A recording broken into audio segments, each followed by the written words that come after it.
حسن بصری رحمه الله تعالی وای د ده پسې شرطه چا پې راپورټ کړو یاره جي زموږ ځای کې خانقاه جوړه کړې ده چغې وایي الله الله کوي تنګ یو ته جي راپورټ پې وشو په الله والو خلکو داسې کېږي که نه یاره جي وي دې جومات کې نعتونه لګولي نعتونه پې جي په بعضې خلکو بد لګي ډېر حیران شم په دې خبره باندې وای دې خانقاه کې الله الله وای په موږ بد لګېږي راپورټ یې پې وکړ حسن بصري رحمت الله علیه رامنډې وای د هغه یو مرید دی حبیب عجمی رحمت الله علیه ورته وایي حبیب عجمی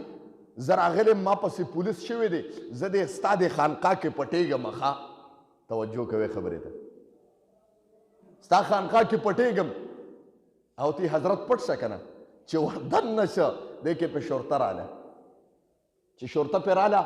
تپوس کې حبیب عجمی حسن بصري خو یې نو لیدلی ورته وایي لیدلی مې و اوس چې په داسې مریدانو ووړي څه شو دننه چې کمره کې ناست دی پټ شوی دی کمره کې اوس شرطې والا ور دننه شو کمره کې وکتل جي څوک پکې نه ښکاره کېده کمره په بله باندې واړوله لیکن د انسانیت بوی پکې نه ښکاره کېږي بار راووته شرطه ورته وایي ظالمه پټکې دې په سر کړی دی په لاسو کې دې تسبیح نیولې دي خلکو ته الله الله کې خطابت کې امامت کې و بیا سره د پټکي دروغ وی تا ځان بد نه ښکاره کېږي هغه وی د خدای په ذات مې د قسم چې دې کمرې ته ننوته ته به دروغ ولې ویم هغې خو ته لاته وي زه دا بړه لیونی دی چې حسن بصري بار راووته د کوټې نه ورته وایي ته مجیبه مرید یې مړه تا ته مانوي چې ما به ورته نښې ګوره تا ورته زه وښولم وایي حضرت دغې رښتیاو ته بچ کړه چې ورته په نظر نه راتلې دغې رښتیاو بچ کړې که ما ورته نه وې ښولې ته به یې نیولې وې نن چې ته دې ته نه ښکاره کېدې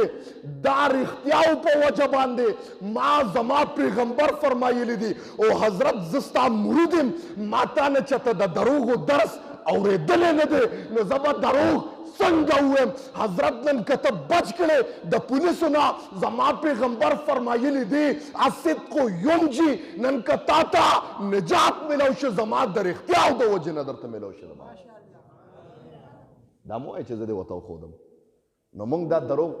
د خپلې دا څه کې خلک قسم دی په خپل مال باندې دروغ وایي په خپل مال باندې پردې خو پرېږده په خپل مال باندې زه دروغ وایم چې دا ولې یاره جي دا قسم دی چې دا قسم دی جي د خدای پازه او قسم پرېږده اوس خبره بل طرف ته تلې ده خبره جي اوس الله دې ماپیو کې طلاقونو ته اوتی ده جي په ما به ښځه طلاقوي چې دا مې په دې دا کار کړی دی دروازې 500 کرته د خپل مال دپاره خپله تورسۍ په ځان طلاقوي قسم دی داسې قومه مسروتی دی ظالمه خو زنانه ذات ته خبر هم نه دی الله به تا نیسي تا طلاقونه په دروغو خوړلي دي په تا باندې خپله ښځه طلاقه شوې ده هغه غریبه د کور کې د ځان نه خبر نه ده ستا نه د هغې بچي دي سر یې سپین شوی دی تا طلاقونه ورکړي دي ګویا زنانه غریب او عاجز ذات دی ورته پته نشته ستا زندګي ټوله په زناګانو کې تېره شوې ده د ما محترم